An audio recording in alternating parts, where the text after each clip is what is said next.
Hello বন্ধুরা, সকলকে আমার জয়গুরু এবং শুভ সকাল। তো আজকে আপনাদের সবাইকে একটা ঠাকুরের দয়ার কথা বলবো। যে আমার জীবনে এই রানিং 2-3 দিন আগে তার যে একটা দয়া আমি অনুভব করতে পেরেছি, সেটাই আর শেয়ার করবো আপনাদের সাথে।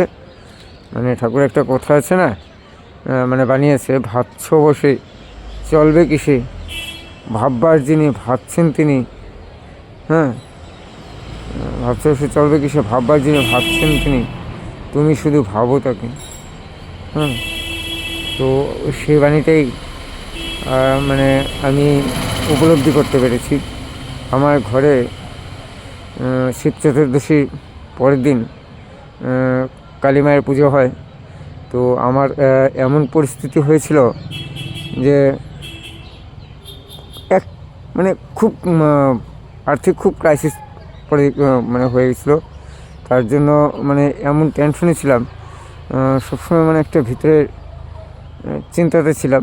তো আমি শুধু মার সাথে বলতাম যে এত পয়সা কোথা থেকে কী হবে, কীভাবে পূজা হবে, কারণ আমাদের বাৎসরিক পূজা সেটা।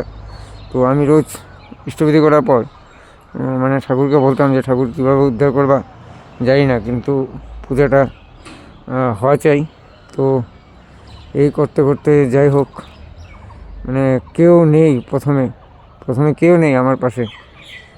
সবাই শুধু না না না, এমনকি ঘরের লোকও প্রথমে রাজি ছিল না কিছু দেওয়ার জন্য। তো ঠাকুর যে কীভাবে কী করলো ঠাকুরই জানে। এত সুন্দরভাবে পুজো পার করে দিলাম, ঠাকুর পার করে দিল, বলার বাহিরে। যেন ঠাকুর পুজোর আগের দিন এমন একটা মিরাক্কেল হয়ে গেল, যেন ঠাকুর সব আগের থেকেই গুছগাছ করে রেখেছিল। তো কী হলো না, পুজোর আগের দিন আমার দিদি চলে এসলো। দিদি এসে কিছুটা গাইড করলো। আমার দাদা, যে গাইড করার কথা ছিল না, সেও এসে কিছুটা গাইড করলো। আমার ছোটো বোন, সেও এসে কিছু গাইড করলো। আমার মা ঘরে কিছু জমিয়ে রাখছিলেন, সেটাও গাইড করলো। করে এত সুন্দরভাবে পুজো পার হয়ে গেলো, আমি বুঝতেই পারলাম না।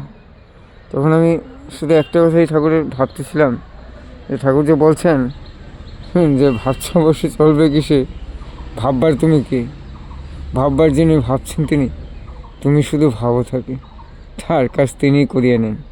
তো সবাই শুধু তাকে একটু মন প্রাণে ভালোবেসে ডাকলেই তিনি সাড়া দেন। আজ আমি নিজে বুঝতে পারলাম, কারণ আমি তো তেমন ভক্ত না, তার কাজও সুন্দরভাবে কোনোদিনও করি না। আমি 100% না, যতটুকু করি যাই না, কিন্তু এই না যে আমি 100%। কিন্তু তবুও তিনি কত দয়া করেন, একদম তার দয়ার সীমা নেই। তো সবাই আমরা যেন পরমপিতাকে মাথায় নিয়ে চলতে পারি। আমি পরমপিতার শ্রী রাঙারত চরণে আমি সকলের মঙ্গল প্রার্থনা করি। সবাই ভালো থাকবেন। জয় গুরু।